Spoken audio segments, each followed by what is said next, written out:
नमस्कार सभी को। मैथ कंसेप्ट एंड ट्रिक में आप सबका स्वागत है। और जो मुझसे पहले जुड़े हुए हैं उन सबको पता है कि हम यहाँ पे हरियाणा एसएससी स्पेशल मैथ के लिए क्लासेस ले रहे हैं। और एनसीईआरटी मैथ से रिलेटेड हमने एक चैप्टर पढ़ा है अभी तक, सेट थ्योरी, और उसके बेस पे क्वेश्चन भी पढ़ लिए हैं। आज हम नया टॉपिक शुरू करने वाले हैं, कॉम्प्लेक्स नंबर। कॉम्प्लेक्स नंबर, इसके बेस पे आज हम सारे कंसेप्ट इसके कॉम्प्लेक्स नंबर के जो भी एनसीईआरटी मैथ से रिलेटेड इसके कंसेप्ट है वो सारे आज की क्लास में हम डिस्कस करने वाले बनेंगे।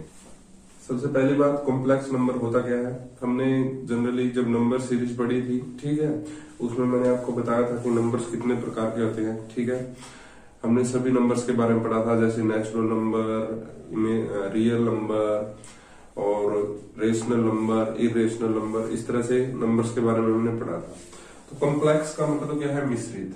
मिश्रित मतलब जटिल, मिश्रित बोल सकते हैं, जटिल बोल सकते हैं। तो मिश्रित संख्या क्या होगी? जिसमें दो संख्याओं का मिश्रण होगा। ठीक है, दो संख्या मिक्स कर दी होंगी, उसको हम बोलेंगे मिश्रित संख्या या कॉम्प्लेक्स नंबर। ठीक है, अच्छा, इसमें क्या होगा? इसमें एक पार्ट रियल होगा और इमेजिनरी होगा, रियल और इमेजिनरी। तो बेसिकली इसकी डेफिनेशन बनती है कि ऐसी संख्या जिसमें एक पार्ट, एक हिस्सा तो रियल का हो, एक हिस्सा इमेजिनरी का हो। ठीक है, जैसे अगर मैं एक नंबर लिखूं इस तरह से 5 प्लस √-3, तो आप ध्यान से समझ सकते हैं, जो ये 5 है ये तो आपका रियल नंबर है। ठीक है, और ये √-3 है, ये आपका इमेजिनरी नंबर है, क्योंकि √-3 कभी पॉसिबल नहीं होता। ठीक है, तो इस तरह से जो ये संख्या, इनको मिलाने से जो संख्या बन रही है उसको क्या बोलेंगे? कॉम्प्लेक्स नंबर बोलेंगे। जनरली इसकी डेफिनेशन ये लिखी जाती है, a number in the form of a plus minus iota b। ये जो है आई लिखा है, जो आई से ये आयोटा है। A number in the form of a plus iota b where a and b are real numbers. a and b are real number. अब आप समझोगे कि ये तो इमेजिनरी था, ये रियल कैसे बन गया? तो ध्यान से देखो, जो ये फॉर्म है 5 प्लस √3, इसको मैं इस तरह से भी लिख सकता हूं, 5 प्लस आयोटा √3। ध्यान से देखोगे, जो माइनस के अंदर अंडर था, जो माइनस के अंदर अंडर था वो क्या बनता है? आयोटा बनता है। माइनस के अंदर जो अंडर था वो क्या बनता है? आयोटा बनता है। तो इस तरह से ये जो 5 है ये भी रियल बन गया, और ये √3 है वो भी रियल बन गया, लेकिन पूरा ये आयोटा √3 है, ये पूरा क्या है? इमेजिनरी है। ध्यान से समझ सकते हो। ठीक है, तो अब इसमें डेफिनेशन में भी हमने क्या लिखा है? एक number in the form of a plus minus iota b where a and b are real numbers. तो आप समझ सकते हो कि रियल नंबर तो कौन है? a और b है, लेकिन ये रियल और इमेजिनरी का मिश्रण कैसे हुआ? पूरा आयोटा b इमेजिनरी है, पूरा a रियल है, लेकिन इसमें जो b हटा दिया अलग से, वो केवल रियल नंबर है। ठीक है, एक दो एग्जांपल से मैं आपको समझाने की कोशिश करता हूं, देखिए ध्यान से। मैं लिखता हूं 3 माइनस आयोटा 6। तो ध्यान से देख सकते हो, ये आयोटा लग गया तो ये पूरा पार्ट क्या हो गया? इमेजिनरी। ये पूरा पार्ट क्या हो गया? रियल। रियल और इमेजिनरी का मिश्रण क्या बन गया? Complex number. ठीक है, अब इसमें ये डेफिनेशन कैसे होती है आप समझ सकते हो। 3 माइनस आयोटा 6 लिखा है, तो उसने बोला है कि a को और b को रियल होना चाहिए। अब a तो इसमें इसको कंपेयर करें, अगर मैं इसको कंपेयर करूं a plus minus iota b, तो आप समझ सकते हो a की जगह कौन आया? 3, या प्लस और माइनस की जगह कुछ भी हो सकता है, यहाँ पे माइनस लिखा हुआ है। तो a की जगह कौन आया? 3, b की जगह कौन आया? 6, b की जगह कौन आया? 6। तो यहां से a की वैल्यू कितनी है 3, b की वैल्यू कितनी आई 6, यानी कि कौन है ये रियल पार्ट ही तो है, रियल नंबर ही तो है, ठीक है। लेकिन आयोटा लगने के बाद ये पूरा इमेजिनरी बनता है, ये ध्यान रखना है, ठीक है। थोड़ा सा मेरे ख्याल से समझ गए होंगे आप, ठीक है। कुछ एग्जाम्पल मैं लिखने चाह रहा हूँ, यहाँ पे देख लेने हैं, सिंपल देख लो। इसमें आपको ए और बी आइडेंटिफाई करने को बोले तो आप आसानी से कर देने चाहिए। जैसे 2 प्लस आयोटा 3, तो आपसे ध्यान से दिख रहा होगा कि इसमें 2 कौन है, ए है, और 3 कौन है, बी है। इसी तरह से minus iota plus minus iota plus 1। अब ध्यान से देखें, जो ये क्वेश्चन है इसमें ये इस तरह से है, आयोटा पहले लिखा है, ये 1 बाद में लिखा हुआ है। तो जब a प्लस आयोटा b से इसको कंपेयर करेंगे तो ध्यान से देखें, आयोटा के साथ b लगा हुआ है, यहाँ आयोटा के साथ कौन लगा हुआ है, माइनस, और जो कुछ नहीं दिखता हमें वहां कौन होता है, 1 होता है, ठीक है। जैसे यहाँ पे ये माइनस आयोटा लिखा है, माइनस आयोटा लिखा है सिर्फ, तो माइनस आयोटा सिर्फ अकेला नहीं है, -1 आयोटा है ना।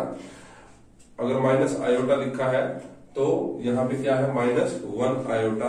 अगर कुछ नहीं होता है तो वहां पे 1 उसके साथ होता ही होता है, ठीक है। 1 वहां पे मिलेगा ही मिलेगा, सॉरी। अब देखते हैं, यहाँ पे आयोटा बी है, तो आयोटा को आयोटा से कंपेयर करना है, और आयोटा की जगह आयोटा हुआ तो बी की जगह कौन हुआ, -1 हुआ, बी की जगह कौन हुआ, -1, और ए की जगह कौन हुआ, 1। तो आपको ध्यान रखना है, आयोटा के साथ हमने बी रखना है और सिंगल नंबर के साथ हमें ए रखना है, हमेशा की बात ये रहेगी। तो ये थोड़ा आगे पीछे लिखा हुआ था इसलिए मैं बोल रहा हूं। और क्वेश्चन और जैसे हो सकता है, जैसे 4 प्लस आयोटा -2/11, तो यहां से इसको कंपेयर करें तो a प्लस आयोटा b, इसमें साफ साफ दिख रहा है कि b की जगह ये लिखा हुआ है, a की जगह ये लिखा हुआ है। तो कोई भी नंबर अगर a plus minus iota b की फॉर्म में है, a plus minus iota b की फॉर्म में है, तो हमेशा वो कॉम्प्लेक्स नंबर समझा जाएगा, ठीक है। और जो a होगा और b होगा वो रियल होंगे, लेकिन इसमें अगर इमेजिनरी पार्ट बोले तो ये पूरा इमेजिनरी पार्ट होगा और ये पूरा रियल पार्ट होगा। तो रियल और प्लस इमेजिनरी क्या बन जाएंगे, कॉम्प्लेक्स नंबर बन जाएंगे। मेरे ख्याल से कॉम्प्लेक्स नंबर की डेफिनेशन आपको समझ में आ गई होगी, ठीक है। आगे समझते हैं इसकी कंसेप्ट।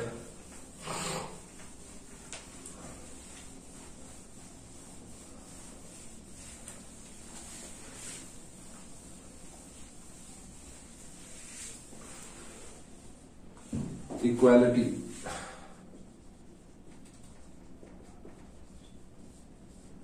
इक्वालिटी क्या, जब भी दो real number, sorry complex number पढ़ रहे हैं, जब भी दो कॉम्प्लेक्स नंबर एक दूसरे के इक्वल होंगे, जब भी दो कॉम्प्लेक्स नंबर एक दूसरे के इक्वल होंगे, तो हमेशा ध्यान रखना है रियल पार्ट रियल के इक्वल होगा और इमेजिनरी पार्ट इमेजिनरी के इक्वल होगा, ठीक है। जैसे अगर मैं लिख दूं, यहाँ पे एक नंबर मैंने लिखा a1 प्लस आयोटा b1, ठीक है। a1 a2 लिखते थे ना, a प्लस आयोटा b लिखते थे ना, वैसे ही। तो a1 प्लस आयोटा b1 ये है, अगर वो किसी a2 प्लस आयोटा b2 के इक्वल होगा, a2 प्लस आयोटा b2 के इक्वल होगा, तो यहाँ ध्यान देखने वाली क्या बात है कि जो यहाँ का रियल पार्ट क्या है, ये यहाँ का रियल पार्ट क्या है, ये। तो जो रियल पार्ट है वो रियल के इक्वल होना चाहिए, यानी कि a1 इक्वल टू a2 होना चाहिए, और यहाँ जो b1 है वो इस b2 के इक्वल होना चाहिए। मतलब अगर दो नंबर जरूरी अगर इक्वल है तो जरूरी नहीं है कि ये इसके इक्वल होगा, ये इसके इक्वल होगा, या ये दोनों एक दूसरे के इक्वल होंगे, इस तरह से नहीं होगा। सिर्फ इसका रियल पार्ट इसके रियल के पार्ट के, और सिर्फ इसका इमेजिनरी पार्ट इसके इमेजिनरी पार्ट के इक्वल होगा, इस तरह से समझ सकते हो। जैसे एक क्वेश्चन मैं आपको यहाँ पे दिखा रहा हूं, ये क्वेश्चन है 4x plus iota 3x minus Y equal to 3 plus iota minus 6। देखो ध्यान से क्या लिखा है 4x plus iota 3x minus Y, ये जो है किसके इक्वल दे रखा है 3 प्लस आयोटा माइनस 6। ये इस तरह से गिवन है और पूछा हुआ है कि अगर ये है तो x एंड y की वैल्यू निकाल लो, find x and y, find x, y, ये क्वेश्चन है। तो आप समझ सकते हो यहां पे जो पार्ट ये 4x है, आयोटा के साथ वाला जो पार्ट है वो आयोटा के साथ वाले के इक्वल होगा और जो अकेला पार्ट है वो अकेले नंबर के इक्वल होगा। यानी कि जो 4x है वो इक्वल टू 3 होगा और जो ये 3x माइनस वाई है वो इक्वल टू -6 होगा। ठीक है, तो यहां से डायरेक्ट हमें पता चल जाएगा कि x की वैल्यू कितनी आने वाली है। ये 4 इस तरफ मल्टीप्लाई में है, उस तरफ जाके डिवाइड में हो जाएगा, तो x की वैल्यू डायरेक्ट हमें पता चलनी चाहिए 3/4 होगी। ठीक है, x की वैल्यू कितनी हो जाएगी 3/4। अब ये x की वैल्यू 3/4 हमें कहां रखनी है, सिर्फ इसमें रखनी है। आप समझ सकते हो क्यों, y की निकालने के लिए। ठीक है, 3 ऐसे कैसा रखा, x की जगह मैंने x की वैल्यू 3/4 पुट कर दी। ठीक है, minus Y as it is और -6 दूसरी तरफ। अब ये 3 3 9/4, ये 9/4 जो होगा दूसरी तरफ जाएगा, 9/4 माइनस वाई इक्वल टू -6। ये 9/4 प्लस का है, दूसरी तरफ जाके माइनस हो जाएगा। दूसरी तरफ पहले यहां से ये minus Y as it is लिखा मैंने और ये 9/4 उस तरफ चला गया, -6 और -9/4। ये यहां से 4 6 24 और 9 35, ये -35/4 हो जाएगा, माइनस वाई कट गया, वाई की वैल्यू 35/4। ऑप्शन नहीं थी इसलिए पूरा सोल्व करना पड़ गया। अगर ऑप्शन होती तो हम पुट करके भी पता कर लेते कि ये इक्वल होगा या नहीं होगा। सॉरी, कोल्ड हो रखा है बहुत। अच्छा, ये आप समझ गए होंगे किस तरह से हमने ये कर लिया। रियल पार्ट हमने सिर्फ रियल के इक्वल रखा है, जो इमेजिनरी पार्ट है 3x माइनस वाई वो -6 के इक्वल लिखा है। तो यहां से हमने x की और y की दोनों की वैल्यू सिंप्लीफिकेशन से निकाल ली है। ठीक है, इस तरह से इक्वालिटी समझी जा सकती है, आसान है। अब हम समझते हैं कि ये आयोटा कौन है, उसके ऊपर कैसे क्वेश्चन पूछ सकते हैं। ये टक कर देते हैं।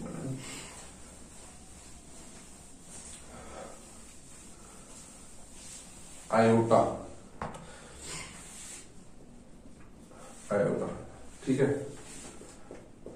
पता नहीं ग्रीक लैंग्वेज है या लैटिन लैंग्वेज है, पता नहीं कौन सी लैंग्वेज का ये वर्ड है आयोटा।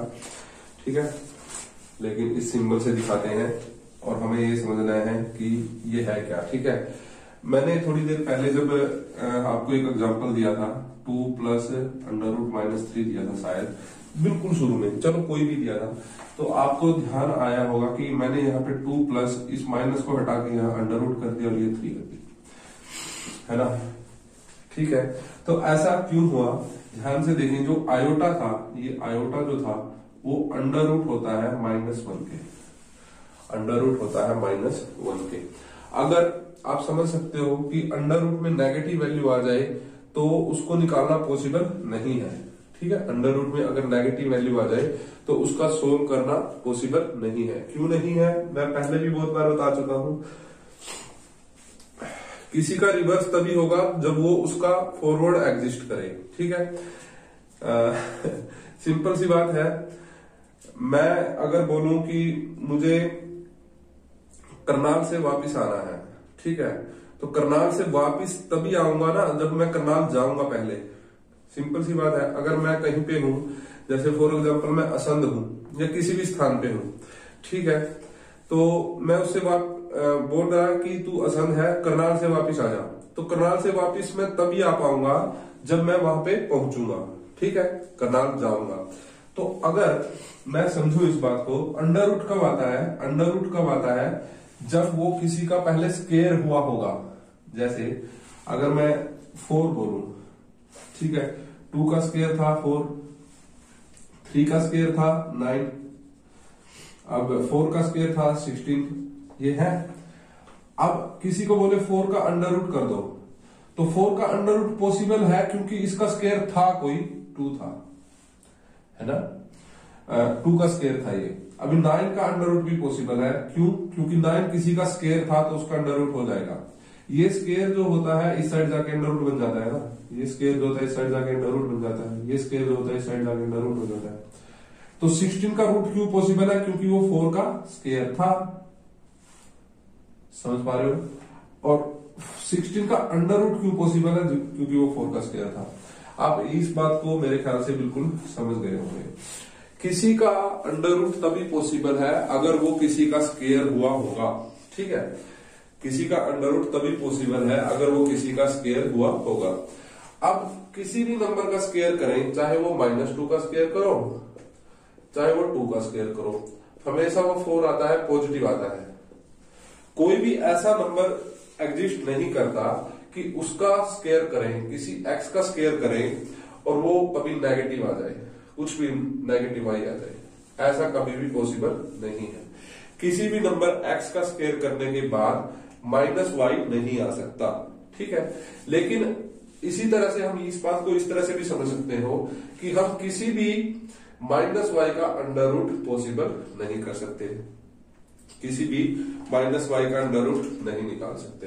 अगर किसी की माइनस संख्या का अंडर रूट नहीं निकाल सकते, किसी की माइनस संख्या का अंडर रूट नहीं निकाल सकते, तो उसमें अब कोई भी नंबर हुआ ये नहीं निकाल सकते हम। लेकिन इसमें आप ध्यान देखें कि जो अंडर रूट 3 है, अंडर रूट -3 है, इसको मैं इस तरह से लिख दूं कि -1 को मैं अकेला लिख दूं और उसकी गुणा कर दूं 3 के साथ। अंडर रूट -3 को मैंने क्या किया, -1 को अलग से लिख दिया और 3 को अलग से लिख दिया। अब जो इसमें ये अंडर रूट -1 है, इसका एक नया नाम बना दिया। अंडर रूट जो -1 है उसका एक नया नाम बना दिया, क्या? आयोटा। और जो रूट 3 था वो ऐसे का ऐसा, ताकि इसका जो स्क्वायर है वो निकालना हो जाए। और पॉजिटिव का स्क्वायर निकल सकता है, रूट 3 का स्क्वायर निकल सकता है, साथ में आयोटा लग जाएगा। तो यहाँ पे जो आयोटा हुआ, यहाँ पे जो मेनली बात मैं सिर्फ ये समझाना चाह रहा था, जिसके लिए मैंने इतना सब खेड़ा किया, कि जो आयोटा है, जो आयोटा है वो कौन है? अंडर रूट -1 है। ये हमने समझना था। इस तरह से लिख सकते हैं, iota is square root value of -1, ठीक है। Iota is square root value of -1। अब ध्यान से समझने हैं, आयोटा की 2-3 वैल्यू मैं निकाल रहा हूं, फिर आपको बताऊंगा कि इसके बेस पे क्वेश्चन कैसे पूछे जा सकते हैं। आयोटा की वैल्यू हमें ध्यान क्या रखनी है? अंडर रूट -1 होती है, ठीक है। अगर मैं आयोटा स्क्वायर निकालने लग जाऊं तो देखिए, इसको मैं इस तरह से लिख दूं, आयोटा की जगह लिख दिया मैंने अंडर रूट -1 और उसका स्क्वायर। आयोटा की जगह मैंने क्या लिख दिया? अंडर रूट -1 और उसका स्क्वायर है, बस। तो आप देख सकते हो कि इस 2 से ये अंडर रूट कैंसिल हो गया, तो यहाँ पे क्या बचा? -1। यहाँ पे शायद आपको नहीं दिखा तो मैं दोबारा लिख रहा हूं। यहाँ पे जो आयोटा का स्क्वायर होगा वो ऐसे लिखा जा सकता है, अंडर रूट -1 का स्क्वायर। क्यों? क्योंकि आयोटा की वैल्यू कितनी है? Under root -1। ये 2 से ये अंडर रूट कैंसिल हो गया और क्या आ गया? -1। तो अगर आयोटा अंडर रूट -1 है तो आयोटा का स्क्वायर क्या होगा? -1 होगा। ये बात समझ आनी चाहिए, ठीक है। आगे समझते हैं। देखो, अगर इसी तरह मैं यहाँ पे लिख रहा हूं, आयोटा की क्यूब की बात करें, आयोटा क्यूब की बात करें, तो आयोटा क्यूब को इस तरह से लिख लूं, आयोटा स्क्वायर और आयोटा। क्योंकि हमें 3 पावर चाहिए, तो 3 पावर क्या बन जाएगी? 2 ये पावर और 1 ये पावर, ठीक है। तो अब देखो, किसी के साथ ना लिखे तो 1 होता ही है, हमें पता है, लिख भी लोगे से, ठीक है। अब आयोटा स्क्वायर क्या आया? आयोटा स्क्वायर वहां से -1 आया, ठीक है। और आयोटा क्या आया? अंडर रूट -1, ठीक है। तो आयोटा क्यूब क्या आ जाएगा? -अंडर रूट -1, ठीक है। आयोटा क्यूब क्या आ गया? -Under root -1। ये -अंडर रूट -1 भी लिखा जा सकता है और आप समझ सकते हो इसको माइनस आयोटा भी लिखा जा सकता है, ठीक है। अंडर रूट -1 की वैल्यू कौन है ना? आयोटा है ना, माइनस आयोटा लिखा जा सकता है। तो इस तरह से आयोटा जो क्यूब होगा, आयोटा क्यूब होगा, वो माइनस आयोटा लिख लो, चाहे माइनस अंडर रूट -1 लिख लो, ठीक है। इस तरह से लिख सकते हैं। इसके बाद देखो, अगर मैं आयोटा 4 की बात करूं, थोड़ी सी यहाँ पे मैं दिख रहा है ना, यहाँ पे दिख रहा है, यहाँ पे मैं आइटा 4 लिखना चाहूंगा। आइटा की वैल्यू 4, तो देखो आइटा जो 4 होगा वो आइटा स्क्वायर और आइटा स्क्वायर होगा, ठीक है, क्योंकि 4 है तो 2 और 2 जुड़ के 4 बन जाएंगे। आइटा स्क्वायर और आइटा स्क्वायर मिलके क्या बन जाएंगे, आइटा की पावर 4। अब आइटा स्क्वायर हमारे पास कौन आया, -1, और आइटा स्क्वायर क्या आया, ये भी -1, -1 और -1 की गुणा प्लस का 1। तो ध्यान से देखें, जो आइटा की वैल्यू 4 है वो कितना आया है, 1 आया है। ये 4 बातें ही हमें जरूरी थी लिखनी, ठीक है। इसके बाद हम कुछ भी लिख सकते हैं। आइटा की वैल्यू 4 तक हमें समझनी जरूरी है। जो आइटा है वो √-1 है, जो आइटा स्क्वायर है वो -1 है, जो आइटा क्यूब है वो √-1 लिखो या माइनस आइटा लिखो, और जो आइटा की वैल्यू 4 है वो होके क्या आ जाएगी, 1 आ जाएगी। यानी कि हर पावर 4 के बाद जो आइटा है वो 1 देगा, हर एक पावर 4 के बाद आइटा जो होगा वो 1 देगा, ठीक है। ये बात हमें समझनी चाहिए। इसका मतलब क्या हुआ, मैं इसको रफ कर देता हूं, ये बात आपको लिख लेनी चाहिए, ठीक है। इसका मतलब क्या हुआ, हर एक वैल्यू 4 के बाद आइटा जो होगा 1 देगा। इसका मतलब क्या हुआ, अगर कोई बोले कि आइटा की पावर 7 लिख दो, आइटा की पावर 7 लिख दो, तो इसका आंसर क्या होगा, ठीक है, आइटा की पावर 7 का। तो देखो 4 तक तो आंसर क्या है, 1, 4 तक तो आंसर क्या है, 1। तो आइटा की पावर 7 को मैं इस तरह से लिखो, आइटा की पावर 4 और आइटा की पावर 3, तो इस तक तो 1 आंसर है ही, ठीक है, इसका तो आंसर 1 है। सिर्फ आइटा की पावर 3 का चाहिए, और आइटा की पावर 3 का क्या है, माइनस आइटा, तो आंसर क्या गया, माइनस आइटा बस। यानी कि जो आइटा की पावर 7 है वो क्या है, माइनस आइटा के बराबर है। यानी कि आइटा की पावर 7 लिखे तो वो भी माइनस आइटा के बराबर आएगा। तो 4 के बाद जो है हमेशा रिपीट होगा। तो किसी की भी पावर अगर बोली जाए, ठीक है, किसी की भी पावर अगर बोली जाए तो हमें सिर्फ 4 से डिवाइड करना है और बचा हुआ रिमाइंडर हमने ले लेना है। जैसे एक क्वेश्चन मैं करने की कोशिश करूं, अगर कोई बोल दे आपको, यहां पे दिखा रहा हूं, आइटा की पावर 89 का आंसर बताओ भाई, आइटा की पावर 89 है। तो मुझे सिर्फ क्या करना है, 89 को 4 से डिवाइड करना है, 4 दूनी 8, 4 दूनी 8, बचेगा 1, तो ये सिर्फ आइटा बचेगा।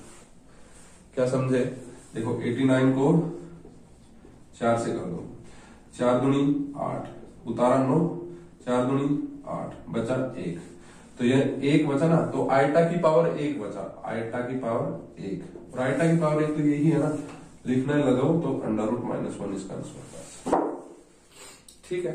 एक और क्वेश्चन देखते हैं आपको समझाने के लिए। जैसे पूछ लिया आइटा की पावर 76, ठीक है, आइटा की पावर 76, तो मुझे वो 76 को 4 से डिवाइड करना है, 4 एकम 4, बचेगा 3, उतारेंगे 6, 4 नहीं 36, खत्म, कुछ नहीं बचा तो 1 आंसर, क्योंकि ये आइटा की पावर 4 के केस में ही आ गया।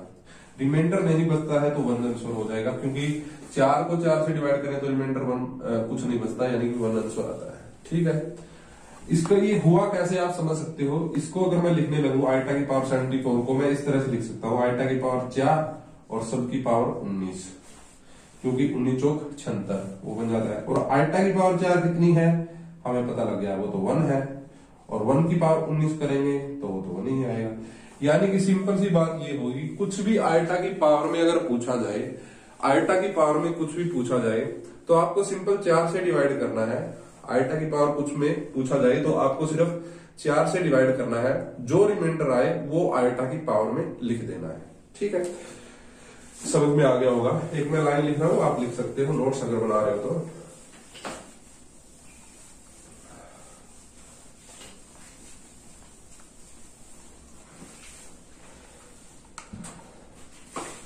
आइटा की पावर क्वेश्चन मार्क निकालने के लिए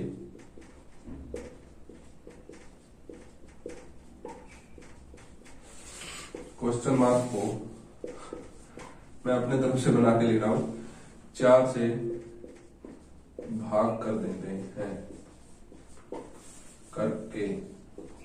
भाग करके शेषफल को आइटा की पावर शेषफल लिखते हैं,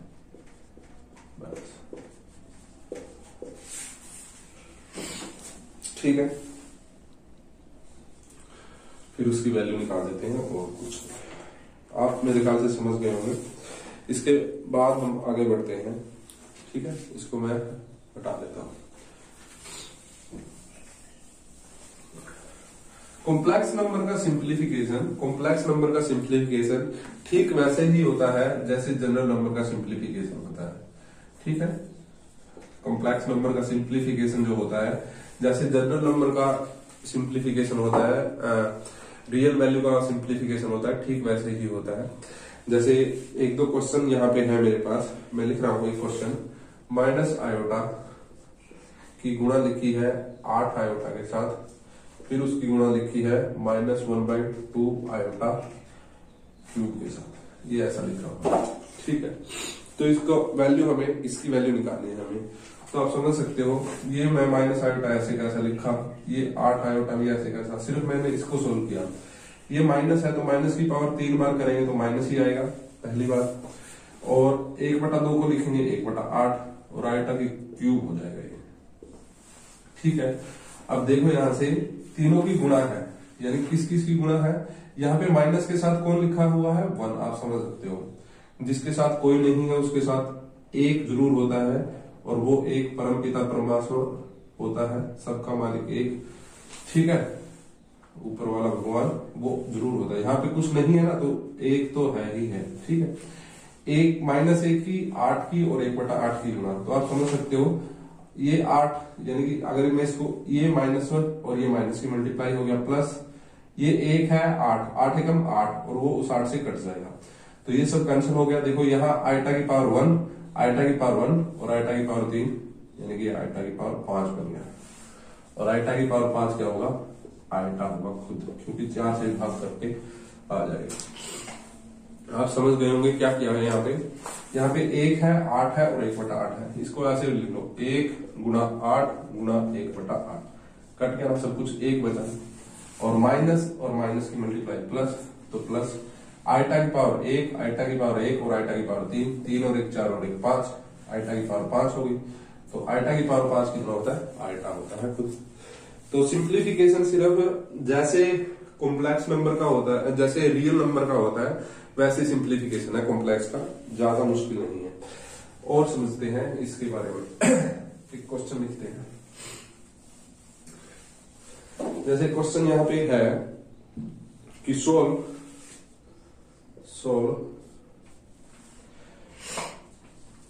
5 - 2 आयटा स्क्वायर, 5 - 2 आयटा स्क्वायर, इसकी वैल्यू हमें निकालनी है। तो आप समझ सकते हो, जैसे हम वहां पे a + b होल स्क्वायर का फॉर्मूला लगा देते हैं कि a² + b² + 2ab, या a - b होल स्क्वायर का फॉर्मूला लगाते थे a² + b² - 2ab। तो ठीक वैसा ही काम यहाँ पे है। ठीक है, ये पार्ट a मानो, ये पूरा पार्ट b मानो। ठीक है, तो a² यानी कि 5 का स्क्वायर, 5 का स्क्वायर 25 प्लस b², b यहाँ पे 2 है, 2 का स्क्वायर 4, और आयटा का स्क्वायर दोनों ही b है, और -2ab, 2ab, एक तो 2 अपने फॉर्मूले का, एक ये वाला 2 और एक ये 5, ये a वाला और ये b वाला, तो 2 × 10 = 20, और साथ में हो गया आयटा। समझ पा रहे होंगे। अब यहां से 25 ऐसे कैसा लिख दिया, प्लस ये जो आयटा स्क्वायर है, हमने ध्यान किया था आयटा स्क्वायर जो होता है वो -1 आता है, आयटा स्क्वायर जो आया था वो -1, तो -1 और 4 की मल्टीप्लाई माइनस का 4 हो जाएगा, -20 आयटा। ठीक है, 25 में से 4 गया 21, -20 आयटा। इसके बाद ये सिंप्लीफिकेशन नहीं हो सकता, ये हो गया 21 - 20 आयोटा, इसका आंसर हो गया। यानी कि अगर स्क्वायर का, क्यूब का, किसी का भी फॉर्मूला आए तो हमें सिर्फ फॉर्मूला पुट करना है और कुछ नहीं, सिंपल सी कैलकुलेशन करनी है। इस तरह से हम कॉम्प्लेक्स नंबर की कैलकुलेशन भी कर सकते हैं। समझ में आ गई होगी बात, आगे बढ़ते हैं। 2 बातें हमने पढ़ ली है कॉम्प्लेक्स नंबर के बारे में, एक तो मॉडुलस क्या होता है उसका, और एक कंजुगेट क्या होता है। मॉडुलस और कंजुगेट। मॉडुलस, ठीक है, मॉडुलस क्या है। पहली बात, अगर कोई कॉम्प्लेक्स नंबर है अगर कोई कॉम्प्लेक्स नंबर इस फॉर्म का है a plus iota B, complex number को यहाँ पे मैं z से एक बार शो कर रहा हूँ, ठीक है। z है a plus iota B, plus भी हो सकता है माइनस भी हो सकता है, हमें पता है। तो जो मॉडुलस है उसको इस नोटेशन से दिखाते हैं, z के साथ में 2 बार, ठीक है, ऐसे खड़े हुए इससे दिखाते हैं। और इसकी वैल्यू क्या होती है, वो होती है जी a square plus B square, हमेशा बीच में प्लस आता है, चाहे यहाँ पे माइनस हो चाहे प्लस हो, ठीक है। और a स्क्वायर और बी स्क्वायर करना होता है। जैसे अगर क्वेश्चन पूछा जाए फाइंड मॉडुलस ऑफ, ये लिख दिया 2 प्लस आयोटा 3, इस तरह से लिख दिया। आयोटा √3 है, ध्यान देना है, आयोटा के साथ √3 लिखा है मैंने। तो अब फाइंड मॉडुलस, इसका मॉडुलस निकालना है तो हमें क्या करना है, अंडर करना है। a स्क्वायर, a की जगह कौन है 2, तो 2 का स्क्वायर करना है, प्लस b की जगह कौन है √3 है, उसका स्क्वायर करना है, ठीक है। अब 2 का स्क्वायर तो 4 हो गया, √3 का स्क्वायर ये इससे कट जाएगा, 3 हो गया, तो कितना आ गया 7, √7 इसका आंसर आ गया। कोई और पूछे अगर इसी तरह से 3 माइनस आयोटा 6, इसका निकालो भाई, क्या इसका ये दे दिया z, ये दे दिया, और मॉडुलस भी नहीं बोलेगा, ये बोलेगा फाइंड z बार। तो आपको बार से समझ लेना है कि ये मॉडुलस की बात कर रहा है, और ये जो होने वाला है इसका स्क्वायर प्लस इस नंबर का स्क्वायर होने वाला है। 3 का स्क्वायर 9, 6 का स्क्वायर 36, 36 और 9 √45। तो ये होता है जी मॉडुलस, आपको समझ में आ गया होगा, ठीक है। इसके बाद कंजुगेट क्या होता है वो मैं बता देता हूँ, इसको हटा रहा हूं एक बार सिर्फ।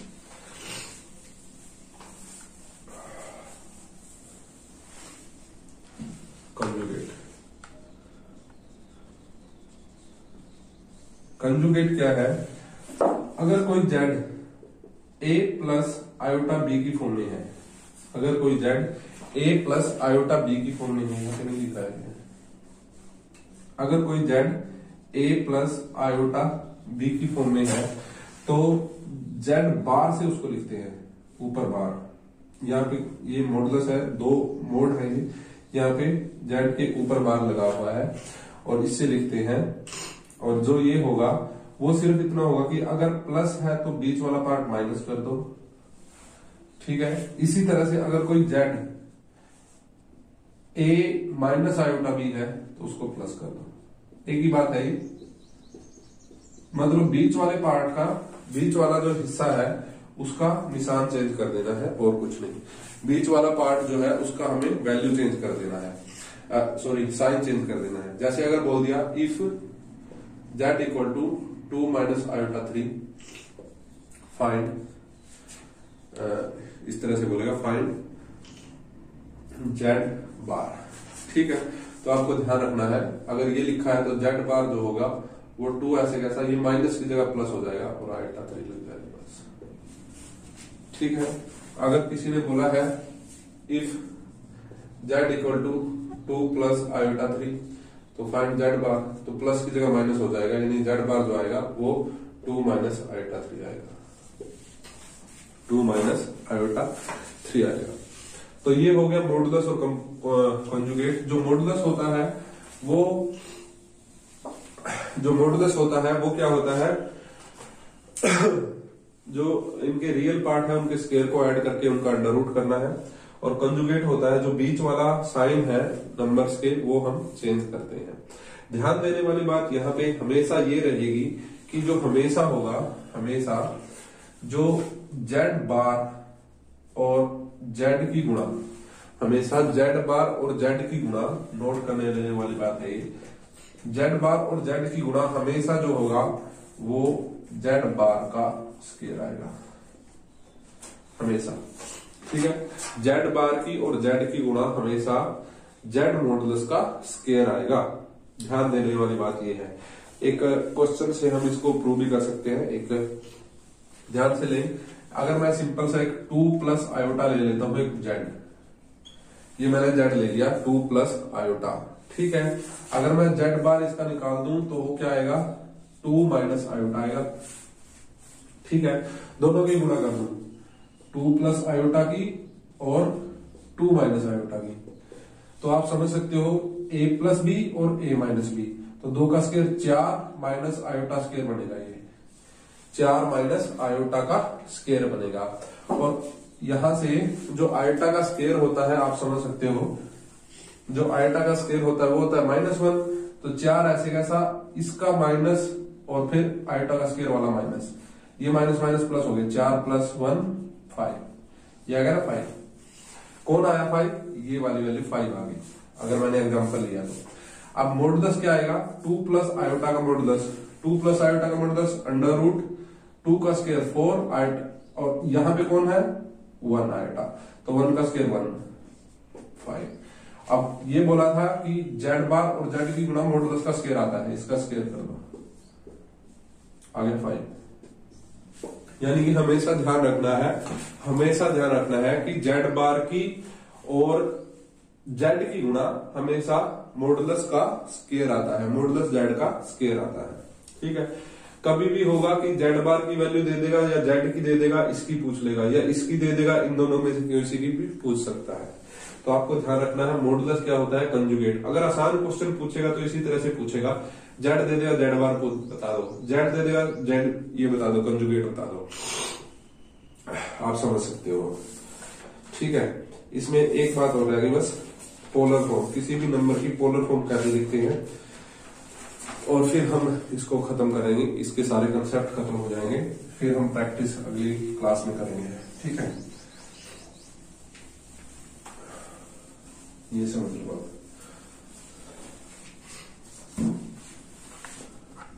Polar form of complex number.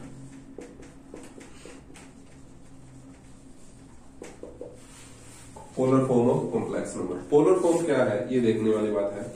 अगर कोई जेड इस तरह से लिखा है, जेड लिखा हम उसी तरह से लिखते हैं जैसे लिखते आ रही है, a plus iota b, Z हमने इसी तरह से लिखा a प्लस आयोटा b, ठीक है। तो और एक मैं जेड को इसी तरह लिखूं कि जेड लिख दिया मैंने, जेड लिखा मैंने r cos theta plus iota r sine theta, ठीक है। थोड़ी सी ट्रिग्नोमेट्री है, आपको समझ लेनी है, ठीक है। एक मैं जेड को लिख रहा हूं a प्लस आयोटा b, और इसी से मैंने निकाल के ये लिख दिया, इसी से मैंने ये लिख दिया। ध्यान दे, a की जगह मैंने लिख दिया r कोस थीटा और b की जगह हमने लिख दिया r साइन थीटा, आयोटा की जगह आयोटा है, ठीक है।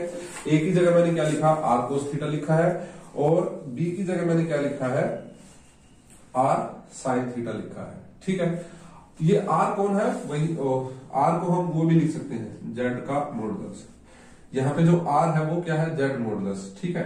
तो इसको मैं इस तरह से भी लिख दूं, z modulus cos theta plus iota z modulus sine theta, वो तो मैंने जनरली बता दिया, ठीक है।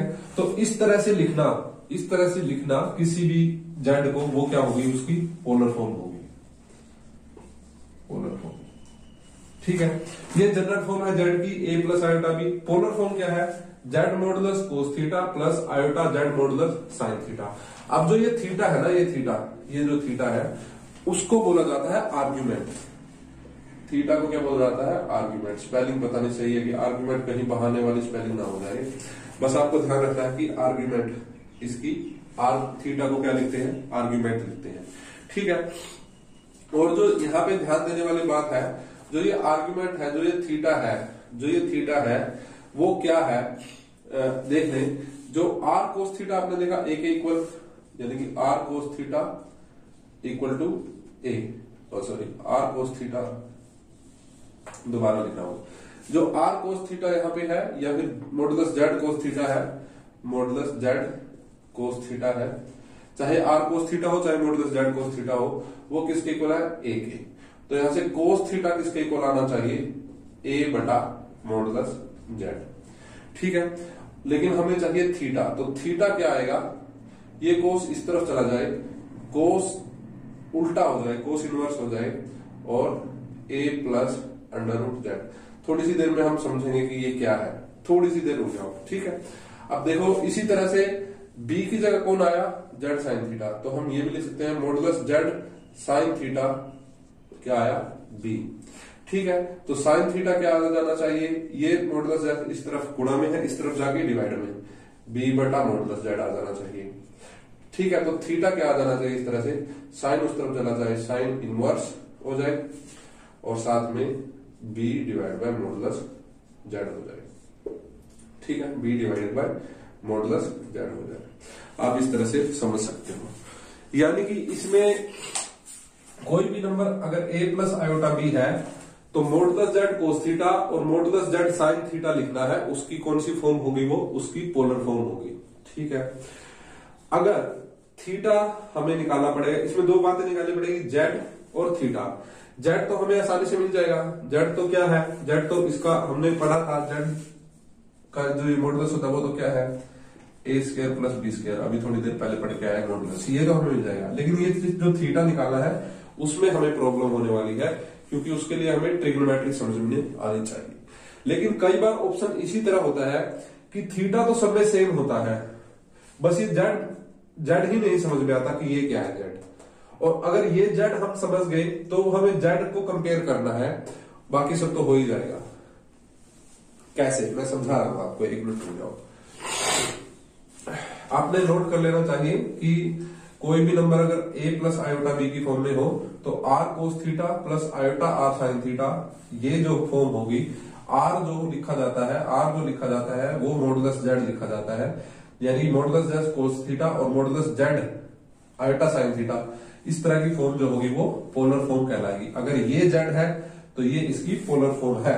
ठीक है, और जो यहाँ पे हमें ये भी बात ध्यान रखनी है कि जो थीटा है वो थीटा क्या होगा, थीटा कोस इनवर्स ए बटा जेड होगा या फिर साइन इनवर्स बी बटा जेड होगा।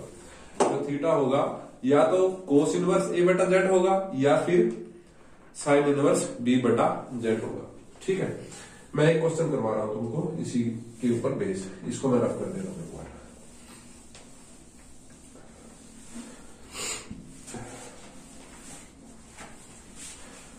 Right 1 plus iota root 3 in polar form, ये क्वेश्चन है। 1 प्लस आयोटा रूट 3 को पोलर फॉर्म में लिखो। ठीक है, तो हमें पता होना चाहिए कि पहली बात तो पोलर फॉर्म होती क्या है, modulus Z cos theta plus modulus Z iota modulus Z sine theta, ये हो गया। ठीक है, अब मॉडुलस जेड हमें निकालना आना चाहिए। मॉडुलस जेड क्या होगा जी, मॉडुलस जेड तो हमें ये पता है, इसका स्क्वायर 1 का स्क्वायर 1, रूट 3 का स्क्वायर 3, कितना हो गया अंडर रूट 4, कितना हो गया 2। ठीक है, उसके बाद यानी कि हमारी फॉर्म क्या बनेगी, 2 cos theta plus iota sine iota या 2 आयोटा साइन थीटा, इस तरह से, या फिर 2 इसको किसी भी आयोटा के, इसको 2 को आगे लिख लो पीछे लिख लो, कोई फर्क नहीं पड़ता है। मैं थोड़ा यहाँ पे बड़ा लिख दूं एक बार, आयोटा 2 साइन थीटा। ठीक है, ये फॉर्म होगी। ऑप्शन में क्या होगा पता है, ये थीटा हमेशा सेम दिखा देंगे वो, यहाँ पे पाई बाई 3, यहाँ पे भी पाई बाई 3, यहाँ पे पाई बाई 6 है तो यहाँ पे भी पाई बाई 6, यहाँ पे पाई बाई 9 है, पाई बाई 9, पाई बाई कुछ भी। ठीक है, लेकिन कई बार ये जेड ही अलग अलग दे देते हैं, जेड यहाँ पे कुछ, यहाँ पे कुछ, यहाँ पे कुछ, यहाँ पे कुछ, तो जहां सेम होगा वही तो आंसर होगा हमारा। तो जरूरी नहीं है कि ट्रिग्नोमेट्री का यूज इसमें होना है, जरूरी नहीं है। हम यहाँ पे थीटा बेशक ऑप्शन में इक्वल दे दे, लेकिन ये भी हमें देखना है कि यहाँ पे भी वैल्यू इक्वल होनी चाहिए, और ये इक्वल वैल्यू इन दोनों का अंडर रूट का स्क्वायर का अंडर रूट होना चाहिए। यानी कि कई बार हमें थीटा निकालने की जरूरत नहीं पड़ती ऑप्शन को देख के, लेकिन थीटा कई बार होता है कि ये जेड सही दे रखा है, हमें थीटा निकालने की जरूरत पड़ेगी। थीटा कौन है, आर्गुमेंट है, देखते हैं। देखो ये कौन थी ना 1, ये 2 कोस थीटा के इक्वल आया है ना, जो रूट 3 था वो 2 साइन थीटा के इक्वल आया। ठीक है, तो 2 कोस थीटा की जगह हमारे पास कौन आया, 1 आया, तो कोस थीटा क्या होना चाहिए 1/2, और कोस थीटा 1/2 कब होता है, ये आपको ध्यान रखना है ट्रिग्नोमेट्री की फॉर्मूलों से। अब यहाँ पे बात अट जाती है कि हमें ट्रिग्नोमेट्री नहीं आती है, तो वो भी समझ आएंगे, कोई दिक्कत नहीं है। कोस की वैल्यू जो 1/2 होगी वो कौन से एंगल पे होगी, उस तरह से देखते हैं। 0 1 डिवाइड बाई 4 1/2 आपकी होगी 60 पे। 60 को पाई बटा 3 भी लिख सकते हैं। और यहां से भी हम देख सकते हैं ये 2 sin थीटा ये √3 के इक्वल होना चाहिए। 2 sin थीटा वो √3 के इक्वल होना चाहिए। तो sin थीटा जो हमारा आना चाहिए वो √3/2 आना चाहिए। और sin थीटा की वैल्यू √3 कब आती है? जब थीटा किसके इक्वल होगा? वही पाई बटा 3। ध्यान रखना है कि ये वैल्यू और ये वैल्यू सेम आएगी। तो अब हमारी फॉर्म क्या बन गई? अब हमारी फॉर्म क्या बन गई? सिर्फ थीटा की जगह हमें 5/3 लिखना है। ये हो गई हमारी फॉर्म। ठीक है, तो आप समझ सकते हो कई बार क्या होगा, यहां पे π/3 है, यहां भी π/3 है, ओके है। यहां पे अगर सपोज करके देखो, यहां भी π/6 मिल जाएगा, यहां भी π/6 मिल जाएगा। ठीक है, कई बार यहां पे π/6 मिल गया, यहां पे π/3 मिल गया, तो वो बिल्कुल ही गलत हो जाएगा। यहां पे π/3 मिल गया, यहां पे π/3 मिल जाए, यहां पे π/6 मिल जाए, या π/2 मिल जाए, कुछ भी मिल जाए, तो वो गलत है। हमेशा ये एंगल और ये एंगल सेम होगा, ध्यान रखना है। हमेशा ये जेड और ये जेड सेम होगा, ये भी ध्यान रखना है। तो कई बार ऑप्शन इस तरह से आएंगे कि हमें मतलब सिंपल सी बातें हैं वो ध्यान नहीं होगी, और अगर वो ध्यान हो जाए तो हमारा आंसर सही होगा। जैसे कई बार इस 2 की जगह वो इक्वल दे देगा, 3 दे देगा, और यहां भी 3 दे देगा सपोज। तो हमें ये तो दिख गया कि ये 3 और 3 इक्वल है, लेकिन क्या ये 3 जेड मॉडुलस के बराबर है? क्या वो 3 जो आया, क्या वो इसका स्क्वायर और इसका स्क्वायर, वो तो हमारा 2 आना चाहिए था ना? क्या ये आया? ये निकाल रखा है, लेकिन हमारा तो 2 आना चाहिए था ना, लेकिन आया कितना? ये आया। तो ये बात गलत होने वाली है, आप समझ सकते हो। ठीक है, इस तरह से तो ऑप्शन से भी अंदाजा लग जाएगा, इसमें पजल होने वाली बात नहीं है अगर पोलर फॉर्म आए तो। ठीक है, नहीं लगा तो हमें आ भी गया कि थीटा क्या होने वाला है। मैं 1-2 क्वेश्चन और प्रैक्टिस जब करवाऊंगा तो पोलर फॉर्म के 1-2 क्वेश्चन और करवा दूंगा। ठीक है, अब मैं ये साइन थीटा और कोस थीटा निकालने के लिए सिर्फ आपको एक बता रहा हूं कि किस तरह से हम निकाल सकते हैं, फिर उसके बाद खत्म करते हैं। ट्रिग्नोमेट्री में भी यूज होगा। ठीक है, ट्रिग्नोमेट्री में भी इसका यूज होगा। देखो यहाँ पे मैं गिनती लिख रहा हूँ 0 से लेकर, ये बहुत बार सिखाया होगा, बहुत मिल भी जाएगा, और आपको शायद पता भी हो, जो तैयारी करे शायद उसको पता भी हो कि ये क्या है। 0 लिखा, 1 लिखा, 2 लिखा, 3 लिखा, 4 लिखा। ठीक है, ये लिख दिया मैंने, यहाँ पे गिनतियां लिखी हैं बस। ठीक है, और यहाँ जो लिखा है हमने एंगल्स लिखे हैं, 0 एंगल 0 डिग्री, 1 पे मैंने लिखा यहां से शुरू से 30 डिग्री, 30 डिग्री जो होता है वो भी लिखेंगे। यहाँ पे 45 डिग्री, यहाँ पे 60 डिग्री, और यहाँ पे 90 डिग्री। ठीक है, ये एंगल लिखे हैं। जो ये होता है ना, जो 180 होता है, जो 180 होता है वो पूरा पाई के इक्वल होता है। 180 जो होता है पाई के, तो 180 को अगर 2 से कर दूं तो 90 बनता है, यानी π/2, यानी कि जो 90 बनेगा वो उसको हम π/2 भी लिख सकते हैं। ठीक है, दिख रहा होगा, जो 90 होगा उसको हम π/2 भी लिख सकते हैं। जो 60 होगा उसको हम π/3 यानी कि 180 के बटा में 3। 45 को हम π/4 180 के बटे में 4। 30 को हम π/6 यानी कि 180 के बटे में 6 भी लिख सकते हैं, कुछ भी लिख सकते हैं यहां पर। अब देखो हमें सभी एंगल, 0 एंगल हो, 30 एंगल हो, 45 एंगल हो, 60 एंगल हो, 90 एंगल हो, कोई भी एंगल हो, 0 1 2 3 4 लिखा है हमने उनके नीचे बस। ठीक है, उसके बाद यहाँ पे साइन थीटा लिख दिया। साइन थीटा की वैल्यू यहां से आएगी, कोस थीटा की वैल्यू यहां से आएगी। तो सिर्फ मैं 2 बता रहा हूं क्योंकि आज सिर्फ हम पोलर फॉर्म के बारे में पढ़ना चाहते हैं। सबको 4 से डिवाइड करोगे यहां से। ठीक है, 0/4, फिर उसका सबका अंडर रूट करोगे, ये भी ध्यान रखना है। ठीक, सिर्फ 2 बातें, 0/4 0 खत्म। ठीक है, 1 का अंडर रूट 1, 4 का अंडर रूट 2, 1/2 खत्म। 2 से यहां पे 4 कट गया 2, तो अब 2 का रूट पॉसिबल नहीं है, 2 का रूट पॉसिबल नहीं है, तो उसको सिर्फ ऐसे लिखेंगे 1/√2। 3 का पॉसिबल नहीं है तो ऊपर लगा देंगे रूट, 4 का पॉसिबल है तो 2, 4 से 4 कट गया, ये होगी जी वैल्यू। साइन थीटा की आ गई 0 से 0, 1/2, 1/√2, √3/2 और 1। cos थीटा की उल्टी लिख दो, वो वाला 1 यहां आ जाए, वो वाला √3/2 यहां चला जाए, ये यहाँ पे सेम आ जाए, ये आपके 1/2 आ जाए, ये यहाँ पे 0 चला जाए। ठीक है, ये सारी वैल्यू होगी 0 से लेकर 90 तक। ठीक है, पोलर फॉर्म की। इससे ज्यादा हम ट्रिग्नोमेट्री में पढ़ेंगे, अभी नहीं पढ़ेंगे।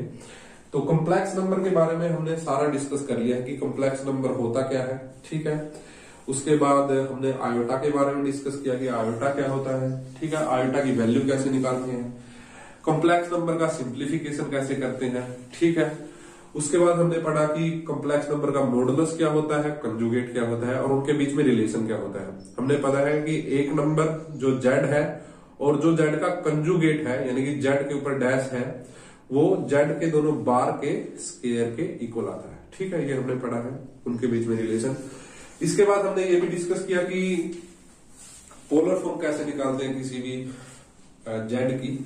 ठीक है, उसमें एक बात आई है आर्ग्यूमेंट, जो थीटा है, तो सिर्फ वो थीटा निकालना भी आ सकता है पेपर में, फाइंड द आर्ग्यूमेंट, और उन नंबर दे देगा। ठीक है, नंबर दे देगा और आर्ग्यूमेंट पूछ लेगा, तो वो आर्ग्यूमेंट क्या है, वो थीटा है, आर्ग्यूमेंट ही थीटा है, ये हमें ध्यान रखना है। और कुछ नहीं है इसके बारे में, कॉम्प्लेक्स नंबर के बारे में प्रैक्टिस हम करेंगे अगली क्लास में। तो ये क्लास आपको ध्यान से देख लेनी है, इसके नोट्स प्रिपेयर कर लेने हैं। तो अगली वीडियो में हम एनसीईआरटी के जितने भी क्वेश्चन जो कॉम्प्लेक्स नंबर से है, प्रैक्टिस उनकी करेंगे। ठीक है, जय हिंद, जय भारत।